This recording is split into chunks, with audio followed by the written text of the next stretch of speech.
चंद लम्हों बाद दरवाज़ा खुला। एक आदमी जिसकी उम्र लगभग 25 साल मालूम होती थी अंदर दाखिल हुआ। उसने सफ़ेद कमीज और सियाह पतलून पहन रखी थी। उसके बाल इतने बढ़े हुए थे कि कंधों तक आ रहे थे। जिस्म दुबला पतला था, चेहरा लंबूतरा और छोटी छोटी सियाह आंखें जो बड़ी मशकूक नजर आ रही थीं। ऑकलैंड ने कुर्सी से उठकर उसका इस्तकबाल किया। टेरेंस थॉर्सन? हाँ, उस आदमी ने कहा और मेरी तरफ देखा। ये कौन है? मैं तुम्हारे मफाद की नुमाइंदगी कर रहा हूँ, मैंने जवाब दिया। मेरा नाम वेलिस है। मैं वकील सॉली लेविस के साथ मिलकर तुम्हें तलाश कर रहा था। लेविस मिसेस एंकस की वसीयत पर अमल दरामद करने का जिम्मेदार है। अच्छा, अब जल्दी करो। उसने ऑकलैंड की तरफ देखा। रकम कहाँ है? उसूली तौर पर रकम तुम्हारे हवाले करने से पहले मुझे तुम्हारी शनाख्त दरकार होगी, ऑकलैंड ने हिचकिचाते हुए कहा। क्या मतलब है तुम्हारा? उस आदमी ने तुष्ट लहजे में पूछा। इसी वक्त फोन की घंटी बजी। मिस क्रिच ने एंजेला की आमद से मुत्तला किया। तुम्हारी बहन आ गई है, ऑकलैंड ने उस शख्स से कहा। मुझे उम्मीद है कि तुम इससे दोबारा मिलकर खुश होगे। दरवाज़ा खुला और एंजेला अंदर दाखिल हुई। उसने धूप का चश्मा लगा रखा था। कदरे रुक कर वो सीधी उस आदमी की तरफ बढ़ी जो टेरेंस थॉर्सन होने का मुद्दई था। टेरी, वो पुरजोश लहजे में बोली, तुमसे इतनी मुद्दत के बाद मिलकर बड़ी मुसर्रत हुई। अच्छा, उस आदमी ने कहा, मगर हम बाद में बात करेंगे, पहले मुझे रकम चाहिए। ज़रूर टेरी, एंजेला ने सर हिलाया और ऑकलैंड से मुखातिब हुई। ये मेरा भाई है, प्लीज़ इसे अदायगी कर दें, मुझे उससे बहुत ज़रूरी बातें करनी हैं। ज़रूर मिस एंजेला, तो तुम उसे शनाख्त कर रही हो? अभी मैंने इसे अपना भाई कहा या नहीं? एंजेला का लहजा सख्त था। ज़रा जल्दी करो, मुझे अपने भाई से बहुत सी बातें करनी हैं। ऑकलैंड ने अपनी मेज़ से कुछ कागजात उठाकर उस आदमी की तरफ बढ़ाए और कहा, इन कागजात पर दस्तखत कर दो। मैं रकम की फौरी अदायगी का इंतज़ाम करता हूँ। तुम्हें रकम किस सूरत में चाहिए? नकदी की सूरत में। उस आदमी ने ऑकलैंड के हाथ से कलम झपटकर कागजात पर दस्तखत कर दिए। जब वो दस्तखत कर रहा था तो मैंने दरवाजे पर जाकर बाहर देखा। एंडरसन एक मर्द और एक औरत के साथ खड़ा था। मैंने एंडरसन को इशारा किया कि वो हैरी को आने दे और लीजा को ज़रा रोक ले। हैरी अंदर आया। ऑकलैंड ने हैरत से उसे देखा। ये कौन साहब हैं? ये मिस्टर हैरी रिच हैं और एक नाइट क्लब के मालिक हैं, मैंने जवाब दिया। टेरी उनके क्लब में पियानो बजाता रहा है। उस वक्त उसने अपना नाम टेरी ज़ेगलर रख लिया था। मैंने सोचा कि अच्छा होगा मिस्टर हैरी भी टेरी को शनाख्त कर लें, मगर मिस एंजेला पहले ही उसे शनाख्त कर चुकी हैं। ऑकलैंड ने उलझते हुए कहा। मैंने हैरी की तरफ देखा। क्या ये आदमी टेरी ज़ेगलर है? मैंने पूछा। हैरी ने लंबे बालों वाले आदमी को घूर कर देखा और नफ़ी में सर हिलाया। इसने कपड़े बेशक टेरी की तरह पहन रखे हैं, मगर ये टेरी नहीं है। मैं नहीं जानता ये कौन है, मगर टेरी बहरहाल नहीं है। तुम्हें यकीन है? बेशक मुझे यकीन है। टेरी मेरे क्लब में महीनों पियानो बजाता रहा है। मैं हर हफ्ते उसके हाथ पर उसका मुआवजा रखता रहा हूँ। मैं नहीं जानता कि तुम क्या करने की कोशिश कर रहे हो, मगर मेरा वक्त ज़रूर ज़ाया कर रहे हो। ये कहकर वो बाहर निकल गया। ऑकलैंड को अपनी हैरत पर काबू पाने का मौका दिए बगैर मैंने दरवाजे से झांका और एंडरसन को इशारा किया और लीजा फौरन ही अंदर आ गई। ये मिस लीजा है, मैंने कहा। ये टेरी ज़ेगलर के साथ रहती थी। लीजा टेरी से मिलने के जोश में आगे बढ़ी, मगर लंबे बालों वाले आदमी को देखकर एकदम रुक गई। यह अहमक हरगिज़ टेरी नहीं है, वो बोली। तुम्हारा क्या ख्याल है, महीनों टेरी के साथ रहने के बावजूद मैं उसे दोबारा देखूंगी तो नहीं पहचान सकूंगी? तुम ये कहना चाहती हो कि ये शख्स टेरी ज़ेगलर नहीं है? मैंने पूछा। हाँ, क्या मैं ऐसी जंगली के साथ रह सकती हूँ? लीजा की आवाज़ कांप रही थी। ओह खुदाया, मैंने तो सोचा था कि एक मुद्दत के बाद टेरी से मिलने जा रही हूँ। और वो सिसकियाँ लेकर रोने लगी। एंडरसन उसे तसल्ली देते हुए बाहर ले गया। ऑफिस में गहरी खामोशी तारी थी। मैंने उस आदमी की तरफ देखा जो खुद को टेरी बता रहा था। उसकी पेशानी पर पसीने की बूंदें नजर आ रही थीं। मैंने एंजेला की तरफ देखा। वो बिल्कुल साकित खड़ी थी। मैंने ऑकलैंड की जानिब देखा। वो बेजान सा होकर कुर्सी पर बैठा था, जैसा कि मुझे तवक्को थी। सबसे पहले एंजेला ने खुद पर काबू पाया। मिस्टर ऑकलैंड, उसने कहा, मैं जानती हूँ कि ये आदमी मेरा भाई है। क्या तुम एक थर्ड क्लास नाइट क्लब के मालिक और एक आवारा लड़की के अल्फाज को मेरी बात से ज़्यादा अहमियत दे रहे हो? शाबाश, मैंने अपने दिल में कहा। हरगिज़ नहीं, ऑकलैंड ने जल्दी से कहा। ज़रूर कोई गलतफहमी हो रही है। कोई गलतफहमी नहीं है, एंजेला ने सख्त लहजे में कहा। वो दो अफराद नहीं चाहते कि टेरी को उसका हक मिले। वो दानिस्ता झूठ बोल रहे हैं। प्लीज़ मेरे भाई को रकम की अदायगी का इंतज़ाम करें। मिस एंजेला, मैं मुतज़ब्ज़िब ऑकलैंड की मदद को आगे बढ़ा। मिस्टर ऑकलैंड इस रकम की अदायगी का कोई इख्तियार नहीं रखते। मैं वकील लेविस की नुमाइंदगी कर रहा हूँ, जो कि मिसेस एंकस की वसीयत पर अमल दरामद का जिम्मेदार है, और मैं मुतमईन नहीं हूँ। तुम कहती हो कि यह आदमी तुम्हारा भाई है। दो अफराद जो तुम्हारे भाई को अच्छी तरह जानते हैं कह रहे हैं कि ये टेरी नहीं है। मिस्टर ऑकलैंड को $1,00,000 अदा करने की इजाज़त नहीं दी जा सकती जब तक मैं मुतमईन न हो जाऊं कि यह आदमी वाकई तुम्हारा भाई है। वो मेरी तरफ घूमी। मैं चाहता था कि वो अपना चश्मा उतार ले, जिसने उसके चेहरे का बेशतर हिस्सा छुपा रखा था, ताकि मैं उसकी आंखों और चेहरे के तासुरात देख सकूं। ये तो यकीनी बात थी कि वो बेहद गुस्से में है। मैं मुतालबा करती हूँ कि मेरे भाई को रकम अदा की जाए, वो नफरत ज़दा लहजे में बोली। शनाख्त कोई मुश्किल बात नहीं है, मैंने कहा। सड़क के दूसरी जानब एडन क्लब है, हम वहाँ चलते हैं।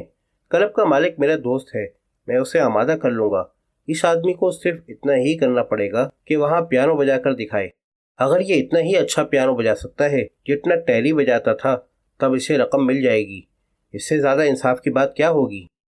वो आदमी जो खुद को टेरी कह रहा था, अचानक जैसे अपने लिबास में सुकड़ गया। मैंने उस हबशी से कहा था कि ये 420 नहीं चल सकती। वो बोला, और चुड़ैल की बच्ची, तुम्हें भी बता दिया था। इतना कहकर वो मुझे एक तरफ हटाते हुए ऑफिस से निकल गया। ये मामला तो तय पा गया।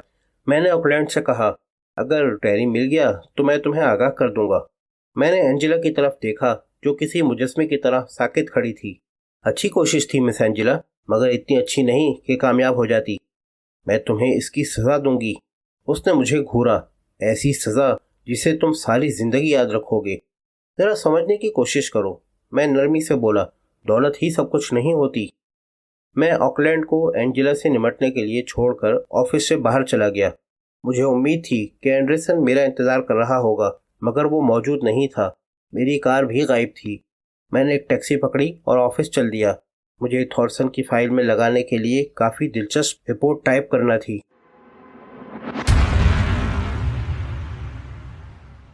एंडरसन ऑफिस में भी नहीं था। मैंने वकील सॉली लेविस को फ़ोन किया, उसे बैंक में होने वाले वाक़ये के बारे में बताया। उसे हैरत हुई कि एंजेला ने एक अजनबी को अपना भाई क्यों बताया। मैंने ऑकलैंड से कह दिया है कि उसे उस वक्त तक रकम की अदायगी का इख्तियार नहीं है जब तक तुम मुतमईन ना हो जाओ कि रकम का दावेदार वाकई टेरी ज़ेगलर है।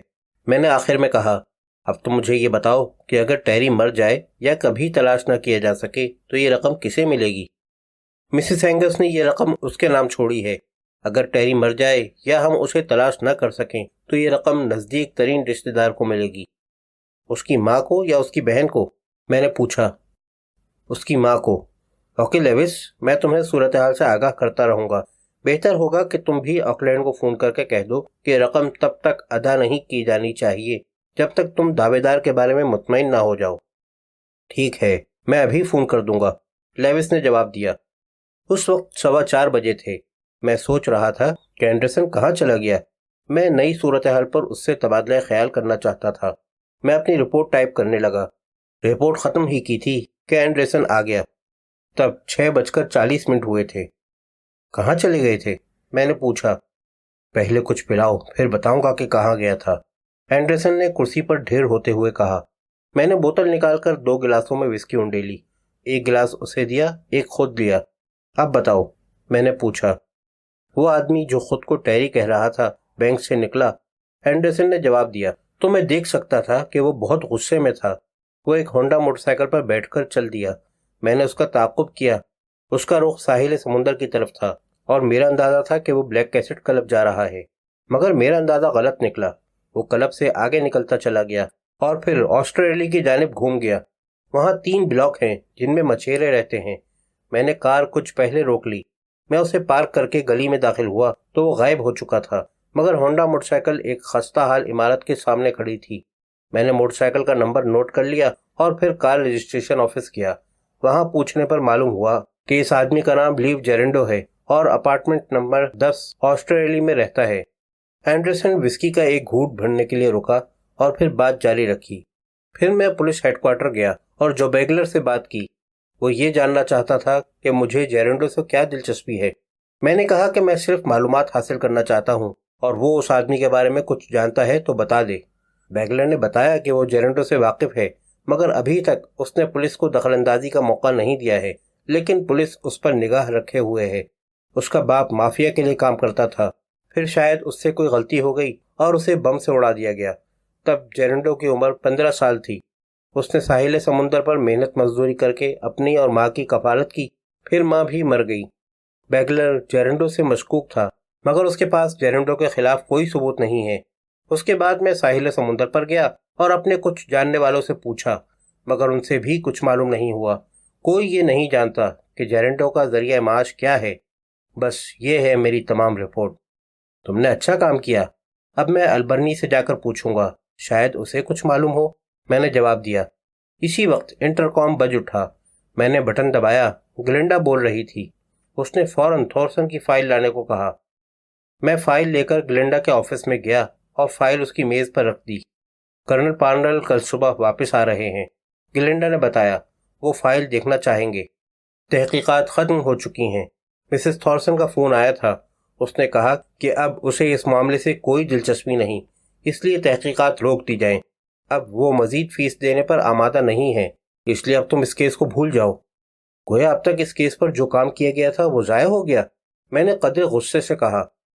نہیں، میں اسے ضائع ہونا تو نہیں کہہ سکتی، گلنڈا مسکرائی۔ ہم نے مسز تھورسن سے کافی فیس وصول کی ہے، اور جب کیس میں دلچسپی پیدا ہوئی، کوئی نتیجہ نکلنے کی امید ہوئی تو تحقیقات روک دی گئیں۔ مجھے بے حد غصہ آ رہا تھا۔ اچھا ٹھیک ہے، اب اگلا کام کیا ہوگا؟ یہ بات تمہیں کرنل بتائیں گے، گلنڈا نے جواب دیا۔ کل ان سے تمہاری ملاقات ہو جائے گی۔ میں نے آفس میں جا کر اینڈرسن کو بتایا۔ اسے بھی بہت برا لگا، مگر کیا کیا جا سکتا تھا؟ اس وقت 7:20 ہو چکے تھے۔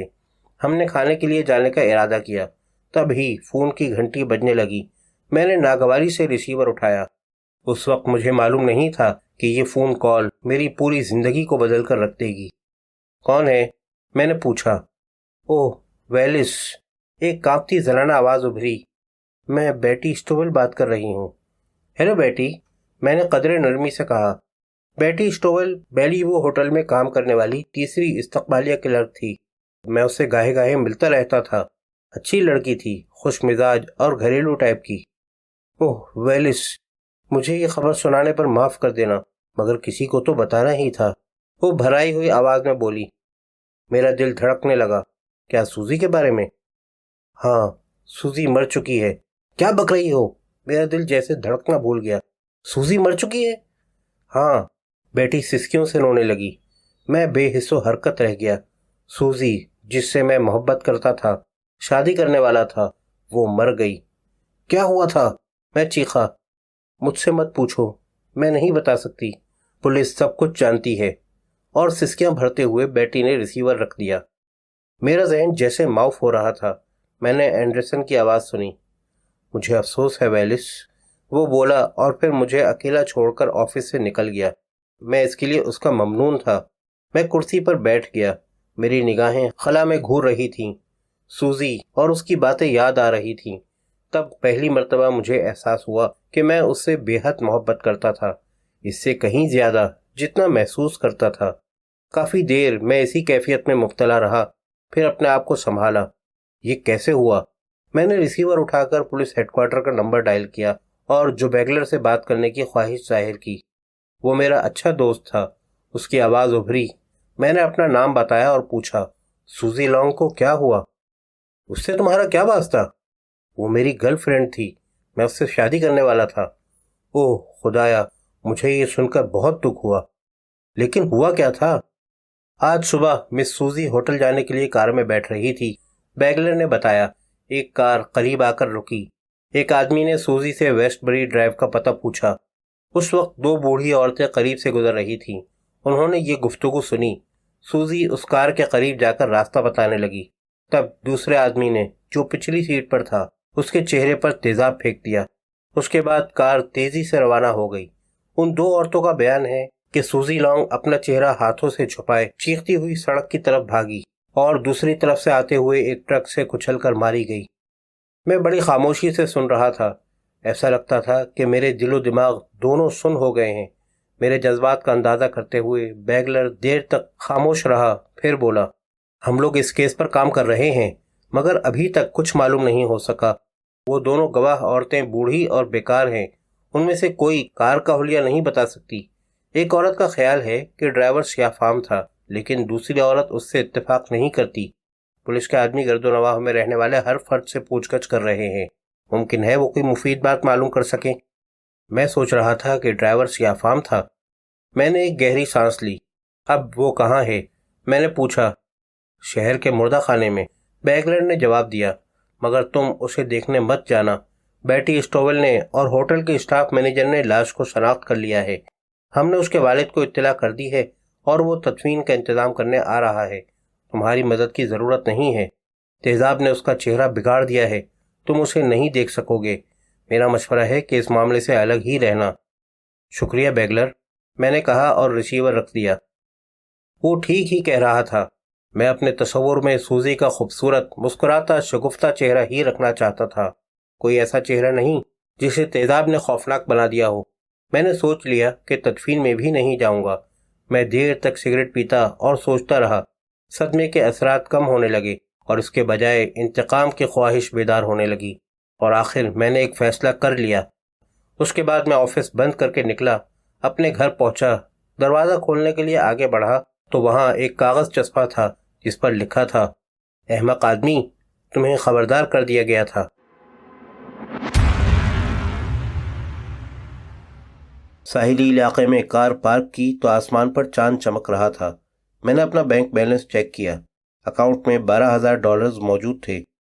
میں یہ رقم سوزی سے شادی کے لیے جمع کر رہا تھا کہ اپنا ایک چھوٹا سا گھر خریدوں گا، لیکن اب سوزی نہیں تھی تو گھر بھی باقی نہیں رہا تھا۔ کار پارک کر کے میں نیپچون ٹیورن کی جانب چلا۔ اس وقت 9:30 بجے تھے۔ باہر کے کمرے میں کچھ مچھیرے کھانا کھا رہے تھے۔ البرنی ایک مخصوص گوشے میں بیٹھا کھانا کھا رہا تھا اور بیئر پی رہا تھا۔ مجھے دیکھ کر مسکرانے لگا۔ تمہارے آنے کی توقع تھی، وہ بولا، کھانا کھاؤ گے؟ بارمین سام نے بھی بہت اصرار کیا، مگر میں نے نرمی سے انکار کر دیا اور البرنی کی طرف سوالیہ نظروں سے دیکھا۔ تیزاب کی واردات کی خبر عام ہو چکی ہے، البرنی نے افسردگی سے کہا، اور یقین کرو یہاں ہر شخص کو بہت افسوس ہے اور مجھے کچھ زیادہ ہی صدمہ ہے۔ میں تمہارے لیے کچھ کر سکتا ہوں؟ سام میرے منع کرنے کے باوجود ایک موٹا سا سینڈوچ لے آیا اور چپکے سے یہ بھی کہہ دیا کہ وہ اس کی قیمت نہیں لے گا، چنانچہ مجھے وہ سینڈوچ نگلنا ہی پڑا۔ کھانے سے فارغ ہو کر البرنی ایک بار پھر میری طرف متوجہ ہوا۔ مسٹر ویلس، تم نے ماضی میں مجھ پر بہت احسانات کیے ہیں، وہ بولا، اور میں ان لوگوں کو کبھی نہیں بھولتا جو میرے محسن ہوتے ہیں۔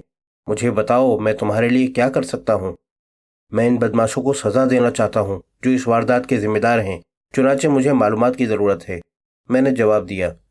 جب میں نے واردات کا حال سنا تو مجھے یہی خیال ہوا تھا کہ تم خاموش نہیں بیٹھو گے۔ کیسی معلومات چاہتے ہو؟ جیرنڈو کے بارے میں کچھ جانتے ہو؟ میں نے پوچھا۔ البرنی چونک گیا۔ جیرنڈو؟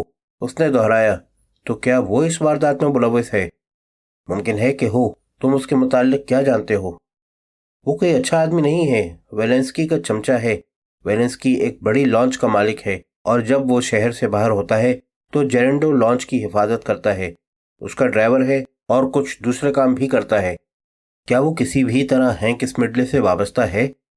ممکن ہے، میں نے ان دونوں کو کئی مرتبہ ایک ساتھ دیکھا ہے، البرنی نے جواب دیا۔ اور یہ ویلنسکی کون ہے؟ میں نے پوچھا۔ البرنی چونکا۔ مسٹر ویلس، تم میرے لیے پریشانی کھڑی کر رہے ہو، اس نے جواب دیا۔ میں ویلنسکی کے بارے میں بات کرنا پسند نہیں کرتا، یہ میری سلامتی کے لیے اچھا نہیں ہوگا۔ وہ فکر مند نظر آ رہا تھا۔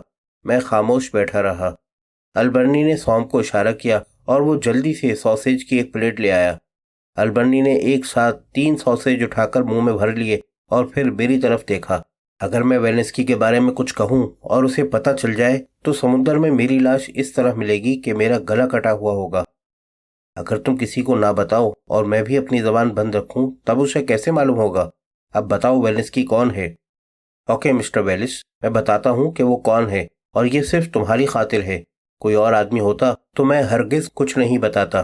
وہ مشرقی ساحل پر مافیا کا نمائندہ اور وصول کنندہ ہے۔ وہ ہر ماہ کی پہلی تاریخ کو لانچ میں آتا ہے اور 1 ہفتہ قیام کرتا ہے۔ इस हफ्ते के दौरान वो लोगों से भत्ता वसूल करता है, वो रकम जो लोग अपनी और अपने कारोबार की सलामती के लिए माफिया को देते हैं। इसके अलावा ब्लैकमेलिंग की रकम और कैसीनो की आमदनी भी उसे दी जाती है। वो जहर से ज़्यादा खतरनाक है। उसके बारे में किसी गलतफहमी में मत रहना। साहिली इलाके के तमाम बाशिंदे जानते हैं कि यहाँ क्या हो रहा है, मगर वो खामोश रहते हैं। साहिली पुलिस भी वाकिफ है, मगर वो भी कुछ नहीं करती। पहली तारीख की रात को 3 बजे लोग लॉन्च पर आना शुरू होते हैं और अपने अपने हिस्से की रकम देकर चले जाते हैं। ड्यूटी पर मुतय्यन पुलिस कांस्टेबल मुंह फेर लेते हैं। कोई लॉन्च के करीब नहीं जाता सिवाय उन अफराद के जो रकूम अदा करने आते हैं। लॉन्च का नाम क्या है? दी हर्मिस। मछली पकड़ने के ट्रॉलर से कुछ फासले पर लंगर अंदाज होती है। क्या हैंक भी रकम वसूल करने वालों में से है? मैंने पूछा। अलबर्नी ने मजीद सॉसेज मुंह में ठूसते हुए अस्बात में सर हिलाया। मैंने उसे इतना फिक्रमंद कभी नहीं देखा था। मैंने सोचा कि अब उससे मजीद बातें मालूम करना मुनासिब नहीं होगा। मैं चलने के लिए खड़ा हो गया और मुसाफिर के लिए हाथ बढ़ाया। उसने मेरा हाथ पकड़ा तो उसकी गिरफ्त हमदर्दाना थी। मुझे तुम्हारे दुख का एहसास है मिस्टर वेलिस, वो बोला। कोई अहमकाना कदम मत उठाना। मैंने सॉम के पास जाकर बिल अदा करना चाहा तो उसने कुछ लेने से इनकार कर दिया। मैं बाहर निकला। सयाह अपने अपने होटल वापस जा चुके थे। थोड़े मछेरे इधर उधर बातें करते नजर आ रहे थे। 2 पुलिस कांस्टेबल खड़े खाली नजरों से ट्रॉलर्स को देख रहे थे। मैंने इन्हें करीब से देखा।